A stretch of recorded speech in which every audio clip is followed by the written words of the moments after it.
Thank you very much for being here. I don't know if I'm going to be able to live up to that introduction. That was amazing. Thank you. So what I'd like to do today is talk about two of my favorite subjects in the entire world. I'd like to talk about comics, and I'd like to talk about me. So I'm going to start with me. I tell people that I'm like Batman, not just in my uncanny resemblance to Christian Bale, but also in the fact that I have two different jobs. So Batman has two jobs. He is a billionaire playboy by day and a crime fighter by night. I have two jobs. I am a high school teacher by day and a cartoonist by night. So I teach at Bishop O'Dowd High School. Has anybody heard of Bishop O'Dowd? We have really awesome sports teams. I teach computer science there, so generally my students have nothing to do with the sports teams.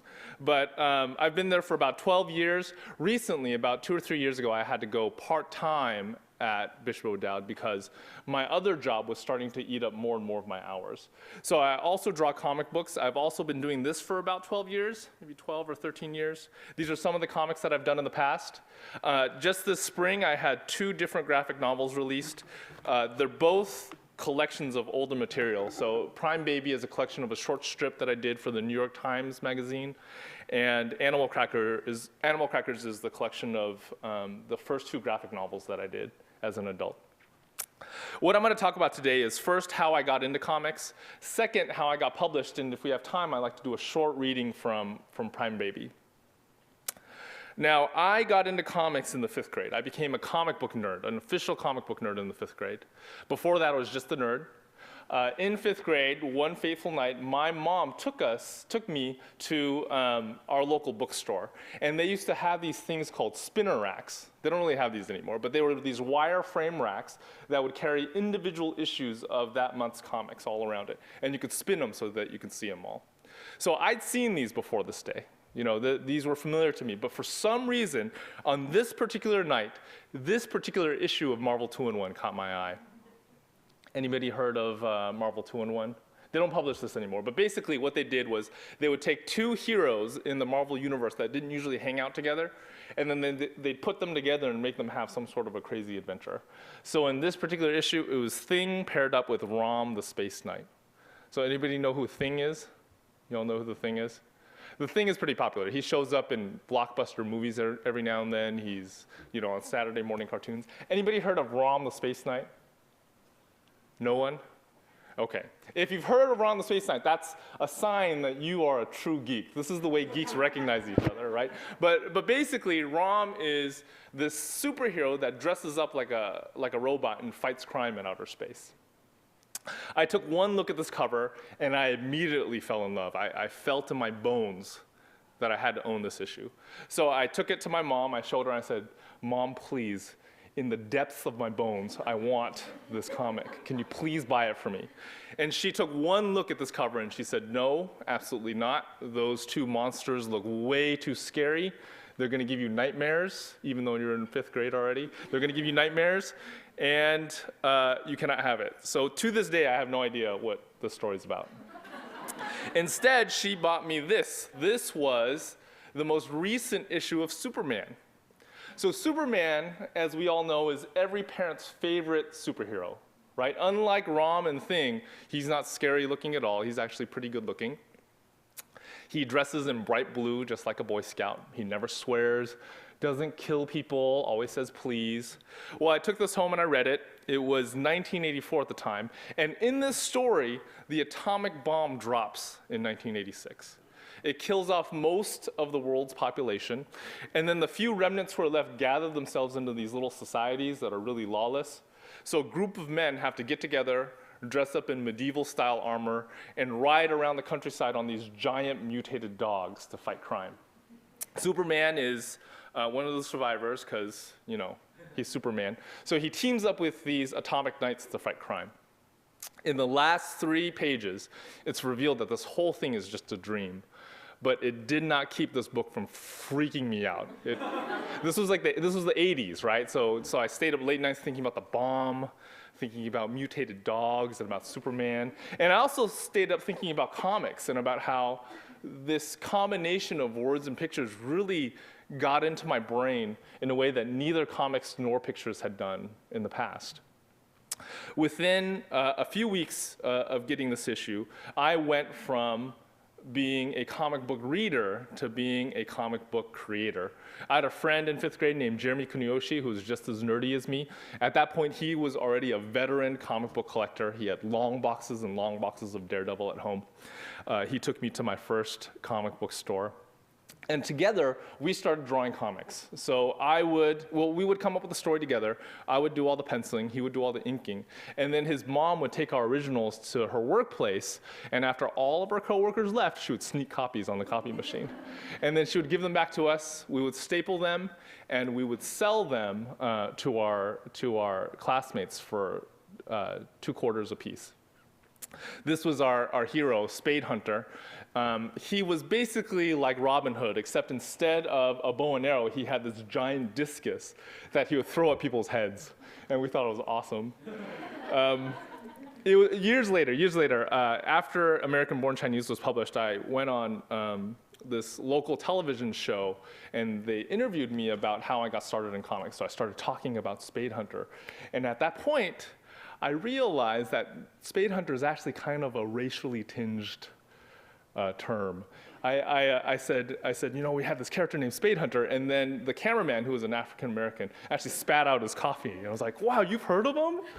But that wasn't it at all. In any case, I kept reading comics, I kept writing comics, I kept drawing comics through 5th grade, through 6th grade. In 7th grade, I had this friend who was way cooler than me. So, you know, in 7th grade, most of us have a really hard time getting a single girlfriend, and this guy had like 6, okay? One day he saw me reading a comic, and he told me, you know, if you keep doing that, you are never gonna get a girlfriend. So at this point, this is 7th grade, I realized deep in the depths of my bones, I really wanted a girlfriend. So I decided to stop reading comics. I stopped reading comics, I stopped buying comics, I stopped drawing comics, I stopped writing comics, and I traded in my collection of comics for a denim jacket. I also learned from my cool friend how to peg my pants. And after that, I went on my relentless pursuit of a girlfriend. So this went on from maybe 7th grade, 8th grade, 9th grade. By 10th grade, I realized that the girlfriend thing just wasn't gonna happen. So I looked at myself. I had neither a girlfriend nor comics. I decided, well, I can do something about one of these things. So I started collecting comics again, and I collected with a fervor that surpassed anything that I had in 5th grade. These are some of my favorite comics from when I was in high school. The Hulk at the time was being written by this guy named Peter David that I thought was a genius. I still kind of think he's a genius. The Spirit was a reprint series that basically represented these stories from the 1940s by this guy named Will Eisner. Will Eisner's considered the godfather of American comics. Two Christmases ago, they actually turned The Spirit into a really, really bad movie. But do not judge the original comics on that movie. The original comics are amazing. And then finally, Uncle Scrooge. I actually came into Uncle Scrooge pretty late in life. Most people encounter Uncle Scrooge when they're in like 2nd grade or 3rd grade. I started reading Uncle Scrooge when I was in 10th grade, and I immediately fell in love. Uncle Scrooge is amazing. There's this guy named Carl Barks that invented Uncle Scrooge and did most of his stories, and he's a storytelling genius. This is probably why I didn't get a girlfriend, because I was so into Uncle Scrooge when I was in high school. But in any case, I started collecting. I started collecting with a deep, deep fervor.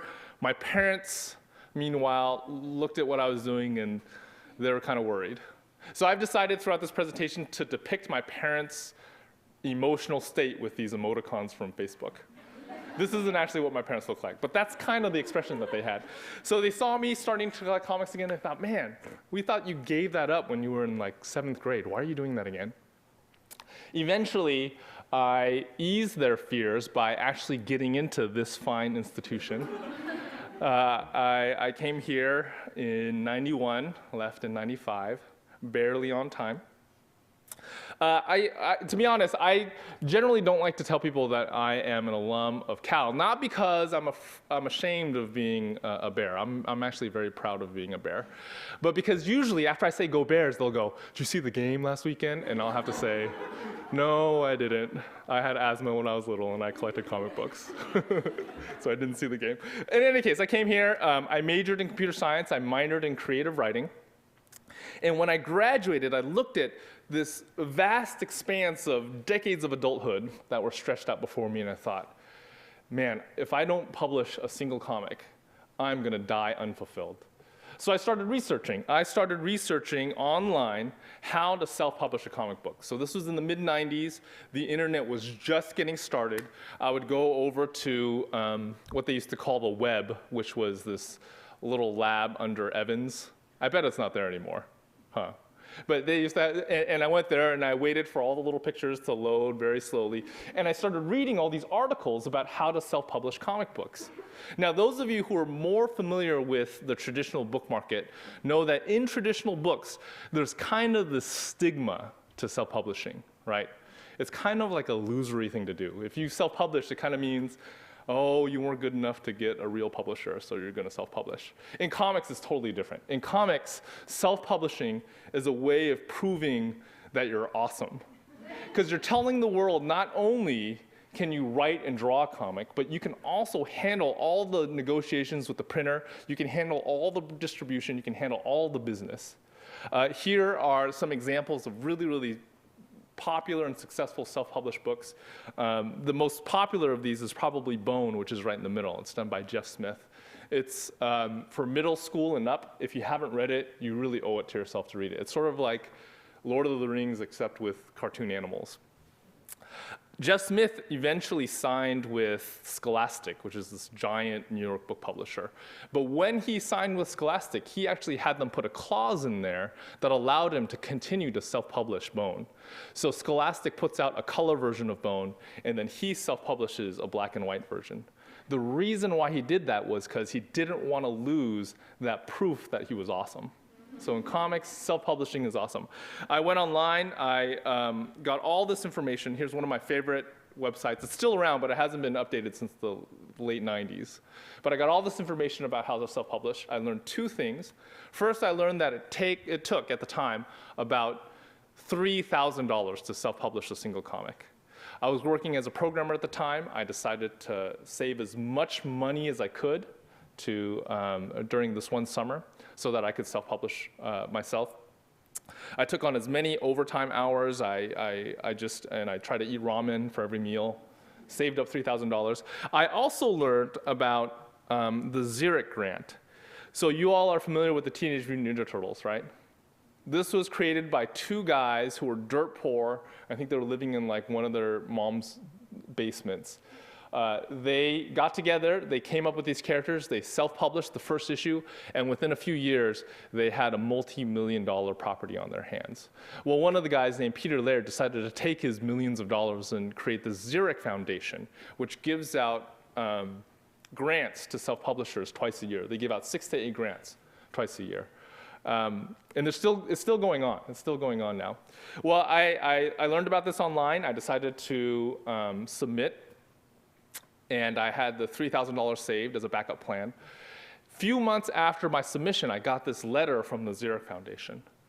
And I thought it was going to be like college admissions, right? With college admissions, big envelope is good, little envelope is bad. It was a tiny little envelope from these people. So I opened it up. And inside, they told me that they were going to give me money to self-publish my own comic book. I was shocked. It was better than getting a girlfriend. I freaked out. So the result was this. This was the first issue of Gordon Yamamoto and the King of the Geeks. I published it using $3,000 of Teenage Mutant Ninja Turtles money. And of that $3,000, I earned about $700 of it back. But I still thought it was awesome. My parents, meanwhile, were tolerant of what I was doing. They said to me, you know, this has been a lifelong dream of yours. It's really good for you to get it out of your system before you move on to your real life. Unfortunately, self-publishing Gordon Yamamoto and the King of the Geeks #1 did not get anything out of my system at all. It actually got self-publishing really deeply lodged into me. So I took that original $3,000 that I saved, and I published Gordon Yamamoto and the King of the Geeks #2. Of that $3,000 of my own money, I made maybe $400 or $500 of it back. And then I worked for another summer, saved another $3,000, and published issue #3. And of that $3,000, I made maybe $200 of it back, if I was lucky. So at this point, I was down several $1,000s. I thought to myself, maybe self-publishing isn't for me. So I decided to move on to mini comics publishing. Mini comics is basically what Jeremy and I were doing when we were in the 5th grade. It's where you draw your comic, you go to your Kinko's, you get it printed up, you take a long neck stapler, you staple it yourself, and then you try to con your friends into buying it, right? Or you take it to local shows and you try to get people to buy it. Again, from a traditional book standpoint, this seems like a really, really losery thing to do. It's like even more losery than self-publishing, right? But in comics, it's totally different. In comics, this is a way to prove that you are super awesome. You're telling the world not only are you together enough to write and draw your comic and handle all the printing and the distribution, but you're also telling the world you don't give a crap about money. So in comics, there's actually this really vibrant mini comics culture where people create handmade comics and then they trade them with one another. And there's some of the most vital and amazing works in the comic book industry today are done by mini comics artists. My parents, however, didn't see it that way. They saw me Xerox copying and stapling comics myself, and they were really annoyed. They said, "You were doing this in 5th grade, and now you're in your mid-20s. Why are you doing this still?" Well, I did this for a number of years, and after a few years, I had about 100 pages of story that I had self-published, and then about 100 pages of story that I had done as mini comics. So I decided it'd be great to see these two stories collected into graphic novels. Unfortunately, self-publishing a graphic novel is a pretty expensive thing, even in black and white. So I knew I couldn't do that myself. I wasn't willing to eat that much ramen. I decided to submit to some of my favorite comics publishers. At the time, most comic publishers had submission guidelines on their websites. This isn't really true anymore, but at the time they did. So I went on the websites of Image Comics and Dark Horse and Oni and Slave Labor Graphics. I read their submission guidelines very, very carefully. I followed them to a T, and I sent out my submissions. I did miss one instruction for one of these publishers, and that was for Slave Labor Graphics. Their most popular publication is Johnny the Homicidal Maniac. Has anybody heard of that? Okay. Well, they specified that you were supposed to include a self-addressed stamped envelope with your submission, and I forgot that. Well, over the course of the next several months, I just collected no's from all of these publishers. All of them told me no, except for one. Slave Labor Graphics never got back to me. I waited a year, and after a year, I just thought, you know, they probably didn't like me so much that they didn't want to waste the stamp to tell me no. 3 years later, 3 years after I submitted to them, Dan Vado, the publisher of Slave Labor Graphics, emails me and says, "You know that submission that you sent to us a while back? I think we're going to do it." So the result was this. It was 2 different volumes of my stories. The first was Gordon Yamamoto and the King of the Geeks, collecting my self-published series. And the second was Loyola Chin and the Samplegan Order, which collected my mini comics. And just recently, Gordon Yamamoto actually sold out. So Slave Labor reissued both of these stories in a single volume, and that's Animal Crackers. My parents, meanwhile, were watching me do this, and they were really, really worried. They, you know, like in independent publishing and independent comics publishing, there's just not a lot of money involved, and the money comes really, really late in the game. You finish your comic, you send it to the publisher, they put it out, they get it distributed, it gets bought, and if any money trickles back, you get it at that point. So I was making money. I wasn't losing money at this point, but I was probably making enough to maybe buy a nice dinner for 2, not including tip. You know, it's not a lot of money. So my parents were watching me, they're seeing that I was getting some success, but none of it was financial. Now, meanwhile, something very, very interesting was happening in the book world, and that was that graphic novels were somehow gaining respectability. We were starting to see reviews of comics and graphic novels in Publishers Weekly and in Time Magazine and in the New York Times. And, you know, 10 or 15 years before this was completely unheard of. In 2003, 2 books actually hit the New York Times bestsellers list, 2 graphic novels. The first was the second volume of Persepolis, which is an autobiography by a French-Iranian woman named Marjane Satrapi. It's an amazing book. If you haven't read it, you really owe it to yourself. And the second was In the Shadow of No Towers, which is done by Art Spiegelman, the author of Mouse, about his experiences living in New York during 9/11. So these two books hit the New York Times bestsellers list. Most New York publishers up to this point were ignoring graphic novels, and then suddenly they freaked out. They saw, there's actually money in comics. So they started, going to these independent comic book shows with fistfuls of money and contracts, looking for the next In the Shadow of No Towers or Persepolis. One of the cartoonists that they pursued is this guy, Derek Kirk Kim. He's one of my closest friends. He is also an amazingly talented cartoonist. In 2003, he released a book called Same Difference and Other Stories, and it won the trifecta of comic book industry awards. It won an Eisner, a Harvey, and an Ignatz. So immediately after that, all these big New York publishers asked him for his next project. And Derek is a very good friend.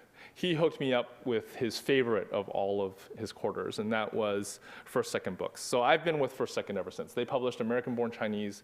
They published The Eternal Smile, which is a collaborative project that I did with Derek, and they published the collection of Prime Baby. This was actually kind of shocking to me. Working with First Second was actually kind of shocking to me because there's a big difference between the culture of independent comics and the culture of traditional books.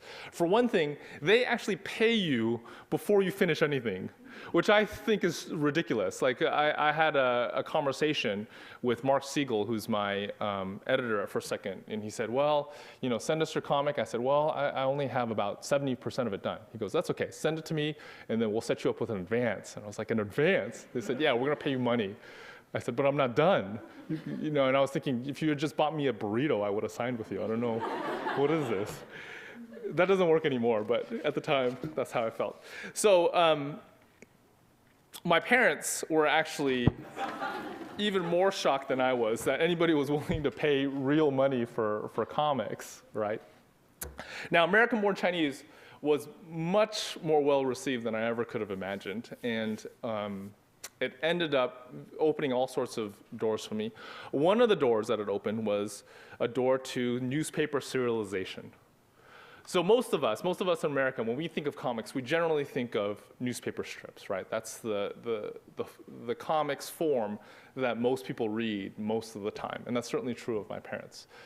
I never thought that I would ever get into newspaper comics. I tried when I was in high school. I tried to submit to our high school newspaper, and I realized I cannot be funny every 3 panels. That's a very unique skill.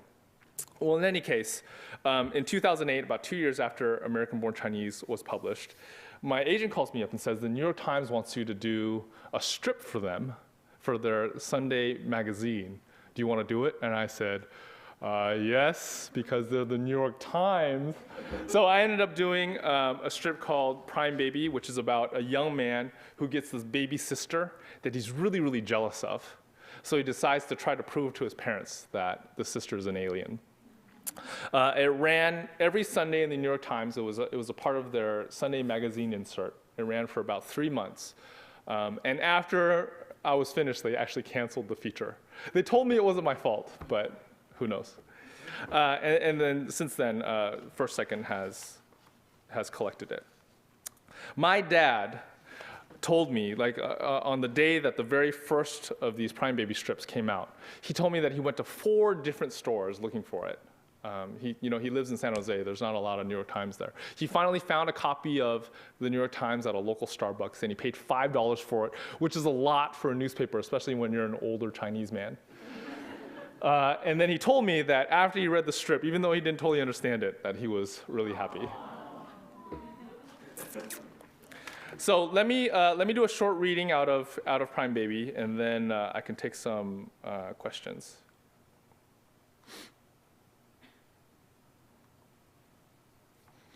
This was actually inspired by some of what I was seeing at my house. I'm a dad now. I have 3 kids. I have a boy who's 7 years old, a 3-year-old daughter, and then a 9-month-old daughter. Now, when my second child was born, my first daughter, my son loved her. Like he saw her at the hospital, and he asked me, "Dad, can we keep her?" And I said, "Yes, we can keep her." But then after we brought her home, things kind of changed, especially after she started walking and touching his stuff.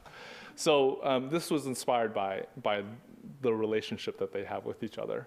Now, I have to say that my son is not as evil as the main character of my story, but the underlying themes were there. Here's me at my 6th birthday party 2 years ago, back when the world still made sense. Ha, look at this one. Happy as a pig in slop. I told my parents not to invite anyone from school so I could have the whole cake to myself. The old lady behind me is my grandma. I let her come because she's diabetic. What a poor fool I was, blissful in my own ignorance. Little did I know how different things would be a mere 6 months later when she came along. My mother's womb is a Trojan horse, I tell you. My folks call her an unexpected blessing. Please, if it walks like an accident and talks like an accident, let's just call it an accident, all right? Smile, Maddie. I know what you're thinking. You think I'm just jealous of all the attention those fat little baby cheeks of hers are getting. But that's not it. That's not it at all. Snap, flash. Ha, so cute. My disdain for her is much more rational. See, she's going on 18 months now. At this point, most babies are babbling all sorts of nonsense. An elite few, like me when I was her age, have even started speaking words. Our precious little Maddie, ga. That's it, seriously. No ooh, no ah, no mama or papa, just ga, over and over and over again. All day, ga, ga, all night, ga, ga. I'm not doing all those gas. Is that a sign of something mental or what? When I mention this to my mom, she replies with typical adult spin. Each person develops at her own pace, Thaddeus, and that's perfectly okay. Mom, you and Dad gotta face facts. That baby's dumb in the head. Thaddeus K. Fong, martyr for truth. These days, Fu Manchu is considered an icon of early 20th century racism, but personally, I admire the guy. As you all should know from your homework last night, a prime number can be divided only by 1 in itself. I mean, who doesn't want to take over the world? Our man Fu just had the guts to do something about it. Heck, they even named a mustache after him. What are you drawing? That's Rosie Yi. I find her incredibly annoying, but I put up with it. When we get to high school, Rosie will most likely be built like a brick house. I've seen her mom. It's a facial hair configuration I'm calling the Thaddeus. I'm gonna grow one as soon as I hit puberty. Then once I become president of planet Earth, I'm gonna make every male over the age of 13 grow one. I'm planning on having a torrid affair with her 20 years from now, when my marriage to Miley Cyrus is on the rocks. You're stupid. Whatever. After Rosie gets emotionally attached, I'll dump her like yesterday's laundry. Thaddeus, can you tell us what comes next? Mr. Miller, you ridiculous little man, as if anything you say has any value to me whatsoever. No, sir, I have no idea. 7, Thaddeus, next is 7, then 11, then 13. And there you have the first 6 prime numbers. How is this ever going to be useful in real life? Ha, good one, Rosie. Maybe we can have a love child together before I break your heart. I'm glad you asked, Miss Yi. Prime numbers rarely occur in nature, but any society with reasonably developed mathematics can deduce what they are. In fact, NASA scientists have theorized that if aliens were ever to make contact with us, it would be through prime numbers. Mr. Miller, I stand corrected. You have taught me something of value. You've taught me the truth about my baby sister. I devote my Saturday to carefully observing Maddie. Click. Ga, ga, 2. I'm not going to read all the ga's. 3, 5, 7, 11, 13. It's so nice to see you two getting along, Thaddeus. Whatever. 17. By early evening, I have enough data to confirm my suspicions. They're all prime numbers. Click. My sister is an alien. So what exactly are we looking at here, sport? This is a chart of Maddie's ga's. Notice that they always come in a series, and the number of ga's in a series is always a prime number. Don't you see the implications? Prime number?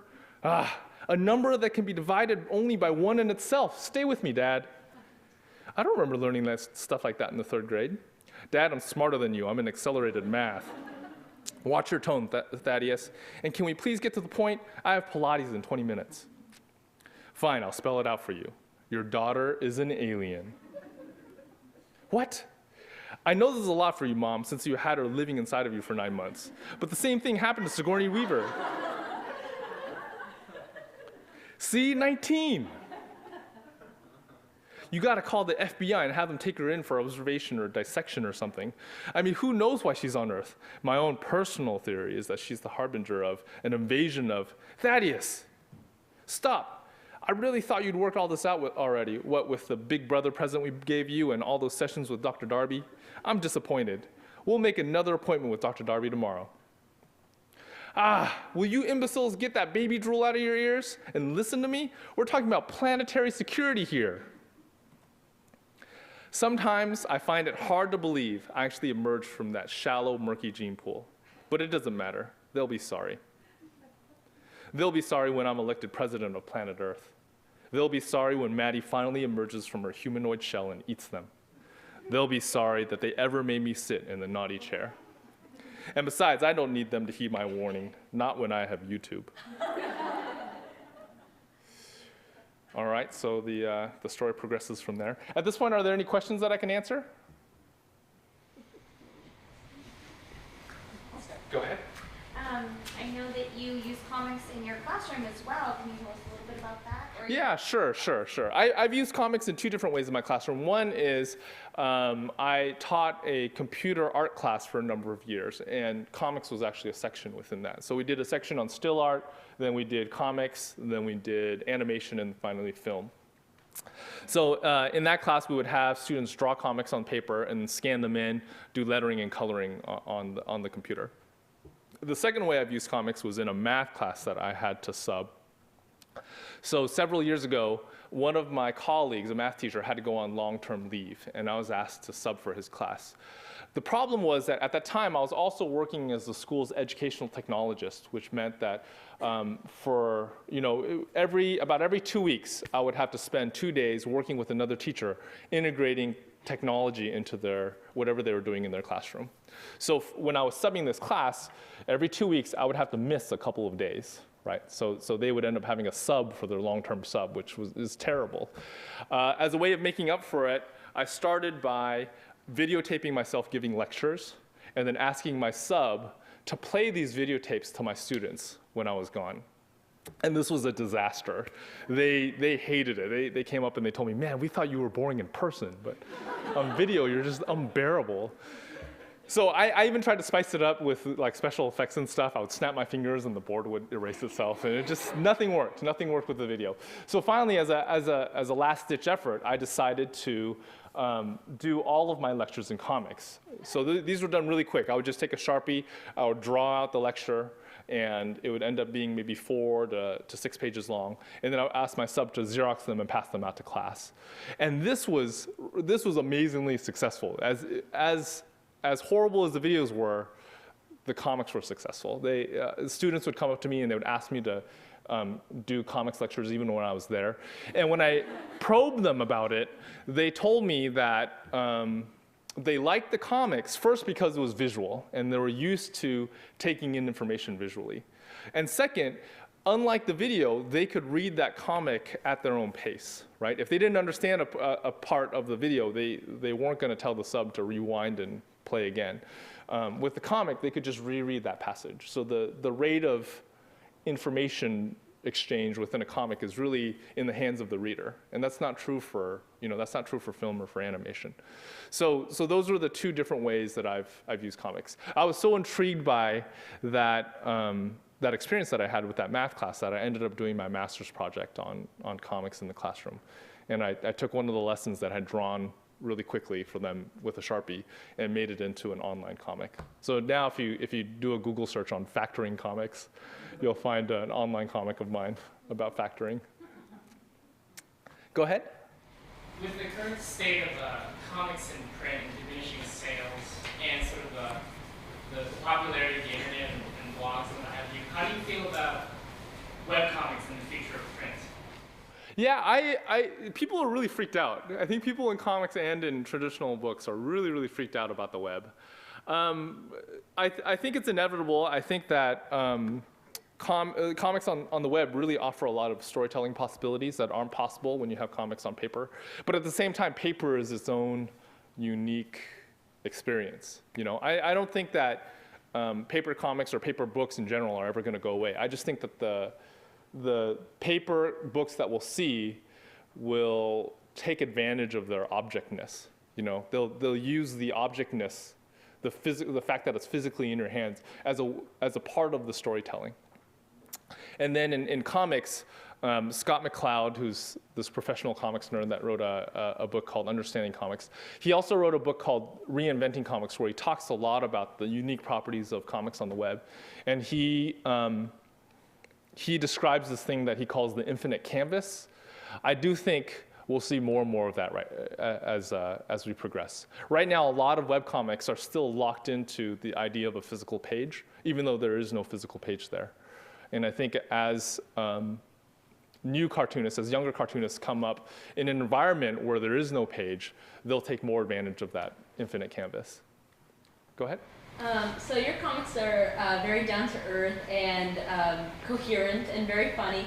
But what do you think about those very high art comics that are abstract, and would you ever think about doing stuff like that? I don't think I'm smart enough to do that, to do the really abstract stuff, Scott McCloud, I'm sort of a McCloud disciple, right? So in one of his books, he talks about these different tribes within comics and how each of these different tribes has a different emphasis on the comics that they do. So there's a formalist tribe, which is what you're describing, where the focus of people who are formalists, of cartoonists who are formalists, isn't necessarily conveying a story. It's pushing the limits of the form, right? They're trying to figure out how far can we push this medium that we call comics. And then there are storytellers. I feel like I fit more in the storyteller, where our main concern is to convey a story and keep a reader interested from beginning to end. So the good thing about being a storyteller is you can look at the formalists and see what they're doing and figure out what pieces are successful in their experimentation and sort of steal it. And I think that's generally what I do. I have a friend named Jason Shiga he's a Berkeley alum as well. He majored in math here, and he's much more of a formalist. So I regularly read his comics and try to steal ideas. He recently came out with this book called Meanwhile, which is a choose-your-own-adventure book. It's a cross between a maze and a comic. If you haven't seen it, you got to see it. It's an amazing book. Meanwhile, it's put out by Abrams. Go ahead.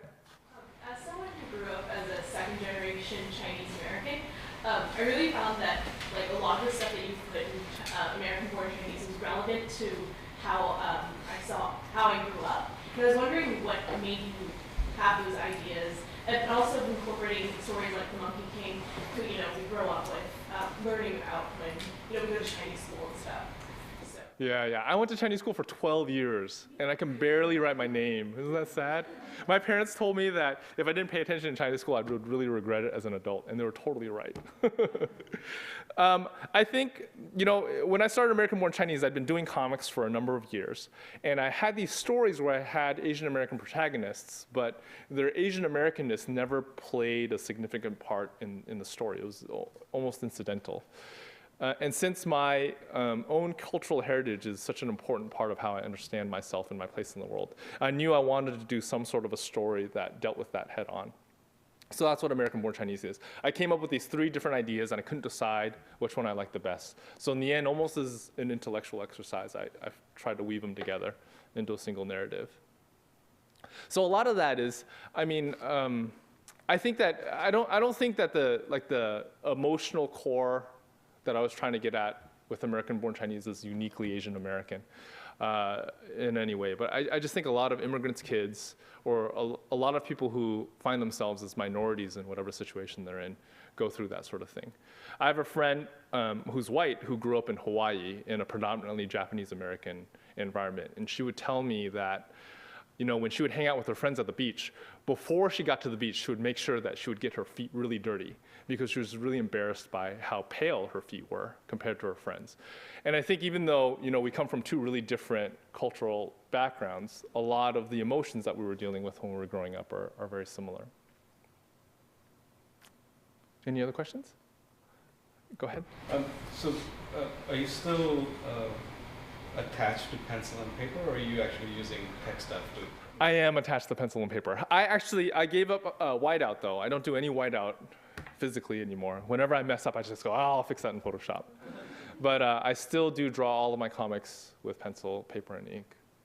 I know a lot of my cartoonist friends are moving to using tablets, and I might in the future. They tell me that it's way faster, so I might in the future, but I really like the physicality of drawing. Any other questions? All right, I think we're almost out of time too. Well, thank you very much for being here. Thank you for your attention and your time. It was a pleasure being here.